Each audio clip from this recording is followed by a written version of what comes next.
ఆంధ్ర తెలంగాణలో తక్కువ ఫీజులతో high quality results ఇస్తున్న ఏకైక సంస్థ తిరుమల్ ఐఏఎస్ ఇన్స్టిట్యూట్. తిరుపతి పుణ్యక్షేత్రం అనేది హిందువులకు అత్యంత పవిత్రమైన ప్రదేశాల్లో ఒకటి. ఇక్కడ వెంకటేశ్వరుని ఆశీర్వాదం కోసం ఏటా కోట్లాది మంది భక్తులు సందర్శిస్తారు.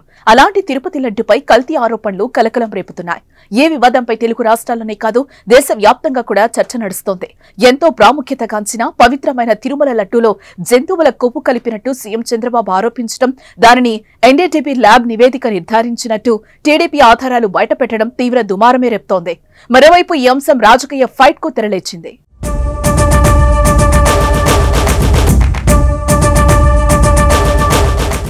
లడ్డూపై టీడీపీ చేస్తున్న ఆరోపణలను వైసీపీ కొట్టిపారేస్తోంది.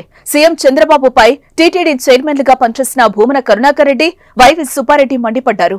కలియుగ దైవం వెంకటేశ్వర స్వామి దివ్యక్షేత్రం తిరుమల ప్రసాదాలపై సీఎం చంద్రబాబు చేసిన ఆరోపణలు దుర్మార్గమని, రాజకీయ లబ్ధి, స్వార్థం కోసం భగవంతుణ్ణి వాడుకునే వారికి దేవుడు కూడా క్షమించడని భూమన ఆగ్రహం వ్యక్తం చేస్తున్నారు. మరోవైపు వైవి సుబ్బారెడ్డి సవాళ్లతో రెచ్చిపోయారు. తిరుమల ప్రసాదం విషయంలో తాను, తన కుటుంబం ఆ దేవుని సాక్షిగా ప్రమాణానికి సిద్ధంగా ఉన్నామంటూ పేర్కొన్నారు. చంద్రబాబు కూడా తన కుటుంబంతో ప్రమాణానికి సిద్ధమా అని ప్రశ్నించారు. తాజాగా ఈ అంశం జనసేన అధినేత AP deputy CM Pawan Kalyan స్పందించారు. తిరుమల లడ్డు వివాదంలో బాధ్యులపై కఠిన చర్యలు తీసుకుంటామని స్పష్టం చేశారు. తిరుపతి బాలాజీ ప్రసాదంలో జంతువుల కొవ్వు కలపడం కలతకు గురిచేసిందన్న ఆయన, వైసీపీ ప్రభుత్వం ఏర్పాటు చేసిన టీటీడీ బోర్డు ఈ ప్రశ్నలకు సమాధానం చెప్పాలని డిమాండ్ చేశారు. లడ్డూల్లో జంతువుల కొవ్వు వినియోగించడం అందరి మనోభావాలను దెబ్బతీసిందని పవన్ ట్వీట్ చేశారు.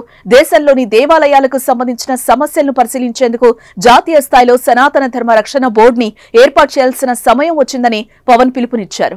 కోట్లాది మంది ఎంతో పవిత్రంగా భావించే తిరుమల ప్రసాదం కల్తీ ఆరోపణలు ఇప్పుడు హిందువులందరినీ విస్మయానికి గురి చేశాయి. ఇలాంటి ఆరోపణలు రావడం బాధాకరంగా ఉందని భావిస్తున్నారు.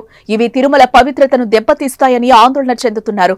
మరి ముందు ముందు ఏం జరుగుతుందో, ఎలాంటి నిజాలు బయటకొస్తాయో చూడాలి మరి.